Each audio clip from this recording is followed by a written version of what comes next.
सारा का सारा मंगलपुर गांव एक बड़े से जंगल के अंदर बसा हुआ है। एक घर और उसके साथ 10 पेड़, एक दुकान और 10 पेड़।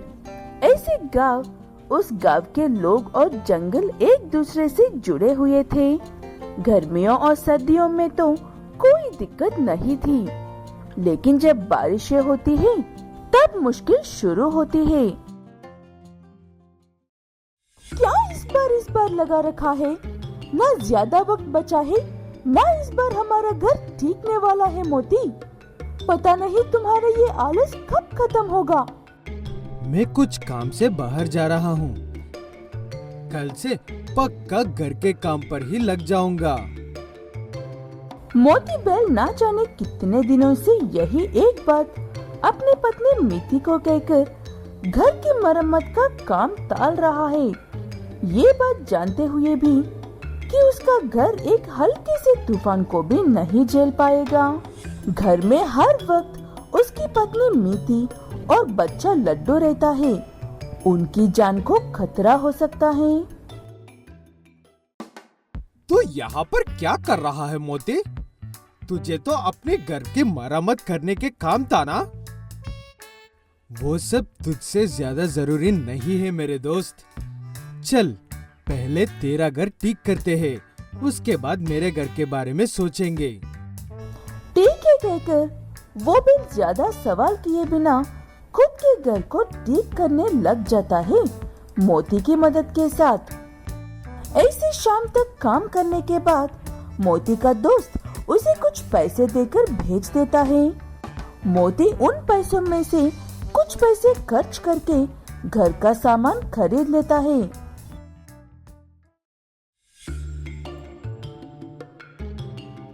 हो गया तुम्हारा घूमना फिरना?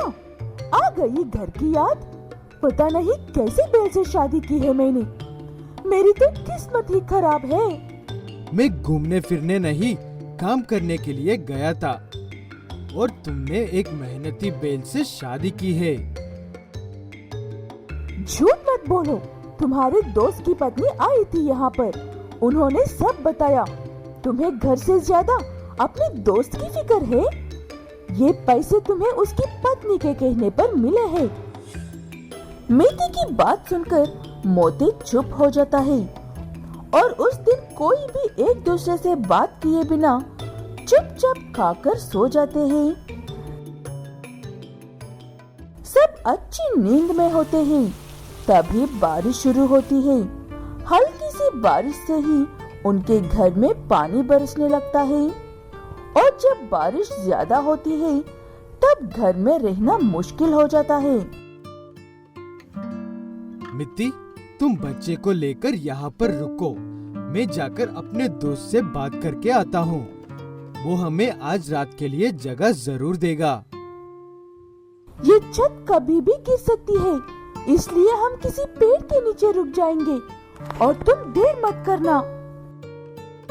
ठीक है कहकर मोती अपने दोस्त से बात करने के लिए भागता है और मीति अपने बच्चे को लेकर एक बड़े से पेड़ के नीचे छुप जाती है।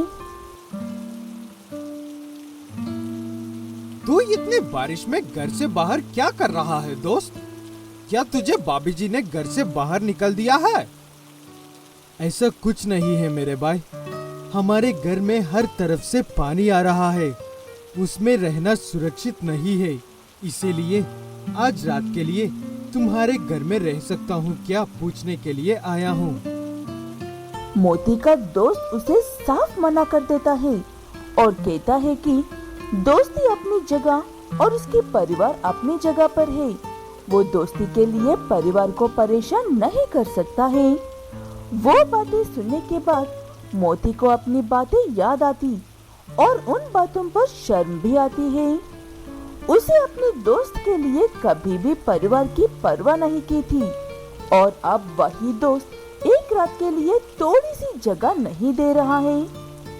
उदास होकर वापस लौटे हुए मोती को मीति किसी से बात करती हुई नजर आती है।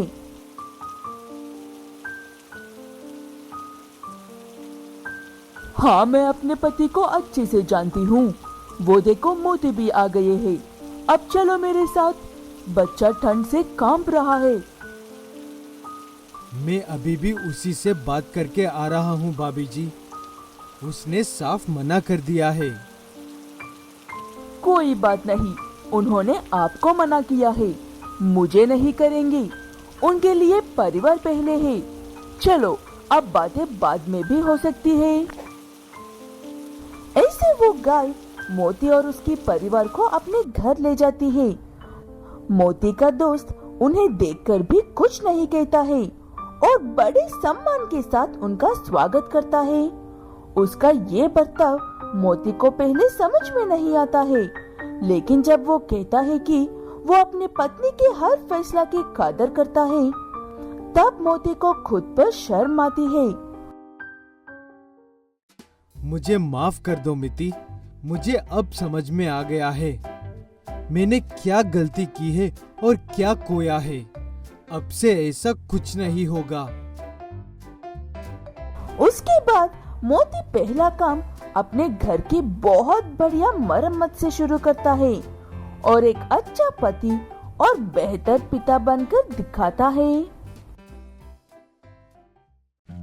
उजड़पुर नाम के एक गांव में बॉब नाम का एक बैल अपनी माँ हासिल गाय और पत्नी एम्मा गाय के साथ रहता था। बॉब अपने पिता और उनके पिता और उनके भी पिता ऐसी सदियों से चलती आ रही एक परंपरा को मानता है, जो आज के समय में बॉब और उसके परिवार वालों के लिए मुश्किलें खड़ी कर रही है।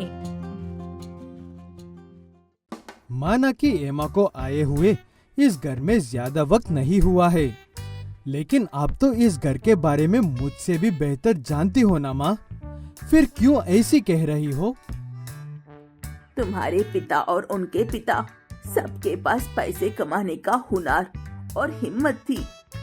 तुम आलसी, एक दिन काम पर जाते हो, 4 दिन घर पर सोते हो। ऐसे में गुजारा कैसे होगा? बॉब के परिवार में महिलाओं को सिर्फ घर के काम करने होते हैं। बाहर जाकर काम करने उस घर के पुरुषों की इज्जत कम को हो जाती है। वो शर्म से किसी को मुंह नहीं दिखा सकते हैं। ऐसे बॉब, उसके पिता और साड़ियों से उनकी पीढ़ियों में सबका यही मानना था और वो सब खूब मेहनत से काम करके अपने परिवार को वैसे रखते भी थे। बॉब को उनसे महिलाओं से काम ना करवाने वाली आदत तो मिली है, लेकिन खुद को भी मेहनत करनी पड़ती है, ये आदत नहीं ला पाया है। घर में कुछ बनाने के लिए है ही नहीं, इसीलिए मैं खाना नहीं बनाया है। जल्दी से जाकर पहले कुछ खाना बनाने के लिए लेकर आओ, मुझे भी बहुत भूख लगी है। बातें बहुत कर ली, मुझे खाना दे दो, उसके बाद कोई काम ढूंढने के लिए जाना है। भी जाना है। ठीक है कहकर बॉब बाहर सब्जियों लेने के लिए जाता है। उसके बाहर जाने के बाद हैजल बड़ी दुखी होते हुए अपनी बहू को कुछ दिनों के लिए माँ के घर जाने को कहती है। तब एम्मा ऐसे कहती है, अगर सिर्फ बॉब के बारे में ही सोच रही होती तो कब का चली जाती माँ जी। मैं यहाँ पर हूँ सिर्फ आपके लिए, और मुझे आपको एक और बतानी है सासू माँ, अगर आपको कोई दिक्कत ना हो तो हमें किसी भी चीज की कोई कमी नहीं होगी। ऐसे कहते हुए एम्मा कहती है कि वो एक बहुत ही बढ़िया दर्जी है। अगर वो एक ड्रेस भी सिल दी तो उसे इतने पैसे मिलेंगे कि बॉब पूरे महीने काम करने के बाद भी उतने नहीं कमा सकता है।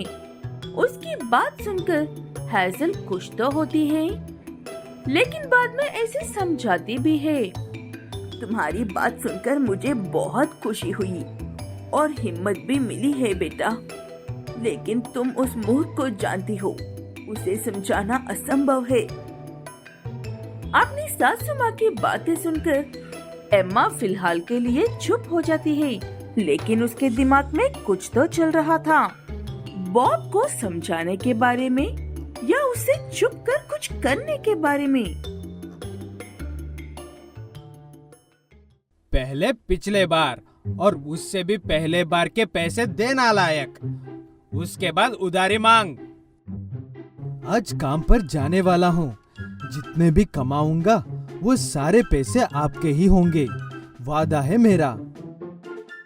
सब्जी वाला बॉब को कुछ भी नहीं देता है, इसलिए उस दिन बॉब बिना खाए ही मजदूरी करता है और शाम को पैसों से सब्जी खरीदकर घर ले जाकर अपनी माँ और पत्नी से गर्व से कहता है कि उसने आज बिना खाए मेहनत की है और पैसे कमाकर सब्जी लेकर आया है।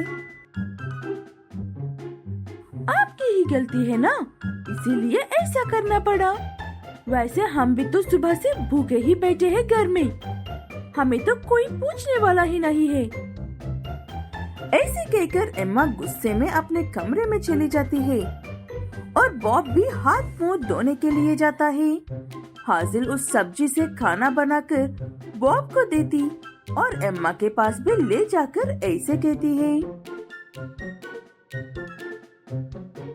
मुझे पता है कि तुम कुछ करना चाहती हो बेटा। एक बच्चे के लिए मैं अपने दूसरे बच्चे को दुखी नहीं देख सकती हूँ। तुम्हें जो करना है वो करो, लेकिन ध्यान रखना बॉब को ये बात नहीं पता चलनी चाहिए। एम्मा अपनी सासू माँ की बात सुनकर बहुत खुश होती है और वो खाना खुद भी खाती और अपने हाथों से सासू माँ को भी खिलाती है। और अगले दिन सुबह किसी को फोन करती है। उसके बाद कुछ लोग एक छोटी सी मशीन और कुछ कपड़े देकर जाते हैं। देखना सासू माँ, मैं जो कहा है वो करके दिखाऊंगी। ऐसे कहते हुए एम्मा अपने काम शुरू करती है और बॉब के घर लौटने से पहले खत्म भी कर देती है। 2 दिन बाद जैसे एम्मा ने कहा था वैसे ही इतने पैसे आते हैं कि बॉब और हैजल ने अपनी पूरी जिंदगी में कभी नहीं देखे थे। या तो तू बहू की तरह कमा कर दिखा, या फिर ये मान ले कि ये जमाना बदल गया है। जिंदा रहने के लिए सबको साथ मिलकर कमाना पड़ता है परिवार में। एम्मा काम कर रही है, ये जानकर बॉब को गुस्सा आता है और इतने सारे पैसे देखकर क्या कहना चाहिए कुछ भी समझ में भी नहीं आता है। तब उसे हैजल समझाती है। बॉब अपनी माँ की बात नहीं मानता है और ना ही उन्हें मना करता है। जो जैसे चल रहा है उसी हाल में रहने देता है। कुछ ही दिनों में उनकी आर्थिक स्थिति अच्छी हो जाती है, लेकिन बॉब आज भी सिर्फ खुद की कमाई के पैसे ही खर्च करता है।